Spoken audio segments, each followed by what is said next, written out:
So every single year that comes out, it seems like the better and better and the newer iPhones end up getting better and better battery life. Unfortunately, with some of our older iPhones, they may not be in that exact same scenario. So I'm going to explain to you a few reasons why your iPhone battery life may not be that great.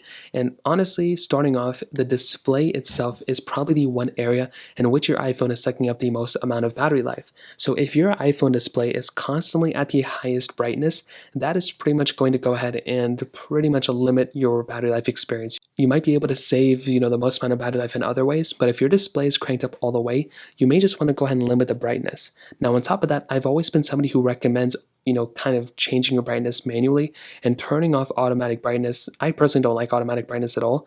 So what you can do is you can make your way over to accessibility. You want to click on display and text size, scroll all the way to the bottom, and pretty much just turn off auto brightness. In my opinion, this is probably one of the easiest ways to go ahead and pretty much save a little bit of battery life. This is supposed to save battery life, but it really doesn't in my opinion. Now, another thing, if you want, you can turn on low power mode. That is another big option. If you don't see it here, you can always, I think, enable it within your battery options. You can scroll down here, click on battery, and you should be able to turn on low power mode there if you really need it.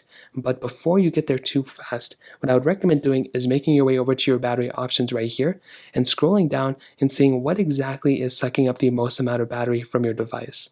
Now, this is a really good example of what we can expect from a normal average iPhone user. So you can see right up here I have the Safari browser. Now, Safari typically doesn't take too much, battery life, so that's one thing to keep in mind. Personally, I found Safari to be the best one in terms of just saving up the battery, but you can see right here Instagram, Genshin Impact, even my phone, iMessages, TikTok, those types of applications, if you're spending a bunch of time on those apps, that can pretty much take up a lot of battery life. You can't really optimize that unless you lower the brightness or you go in low power mode. There's really not a lot of ways you can go ahead and actually pretty much save your battery life if you're using those applications. So the first thing I recommend doing is making sure you're not randomly just, having a bunch of other big applications on in the background. If a game like Genshin Impact, if you're having that in the background while you're using things like Instagram and TikTok and Twitter, well, there's really not much you can do there. You're going to have to go ahead and once again limit the amount of ways you're using that specific, phone, and maybe go ahead and just remove those applications from the background right here, just like I'm doing right now. So that's another thing you could do. Now, on top of that, if you go ahead and pretty much turn off background app refresh, this is another big thing you can do. So if we go and make our way back over to our iPhone settings right here, if we go and scroll down into our general settings, so we click right there, and then we see this background app refresh, if we just click right there, we can go ahead and turn off these applications from pretty much, being able to refresh themselves in the background. Now, you do not want to turn off applications where you want to be notified of. So, with TikTok and Twitter, if you want to be notified, Snapchat, I would probably recommend keeping those on. But applications like voice memos or stocks or short, or maybe you could probably turn that off. And any of these other applications you don't want to be notified of, just go ahead and turn them off. And then you can pretty much move on from there. And that's going to save up a little bit of battery life too. It may not be like the biggest thing in the world, but it is another one of those things you can go and test out. Now, on top of that, you can see right here we have things like Bluetooth and cellular and all these other options.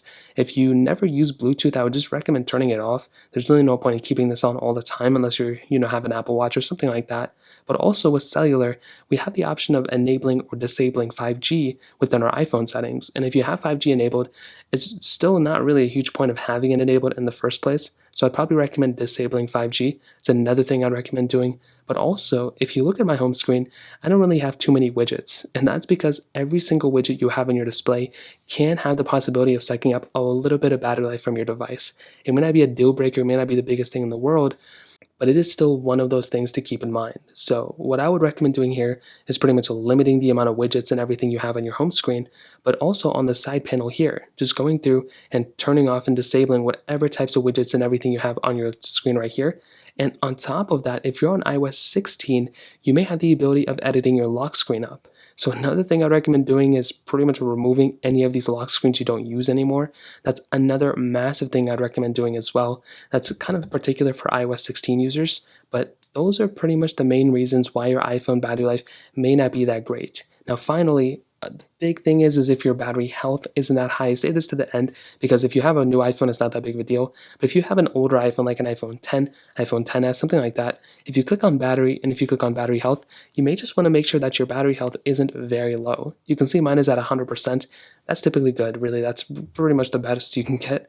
If it's like 60% or 70% or 80%, that's not that high, and your iPhone battery life is pretty much not going to be that high regardless. So those are a few things to kind of keep in mind and a few reasons why your battery life on your iPhone may not be that high in general. If you have any other thoughts or questions, please let me know in the comments section below. Hit the like button, that would mean so much, but definitely hit that subscribe button.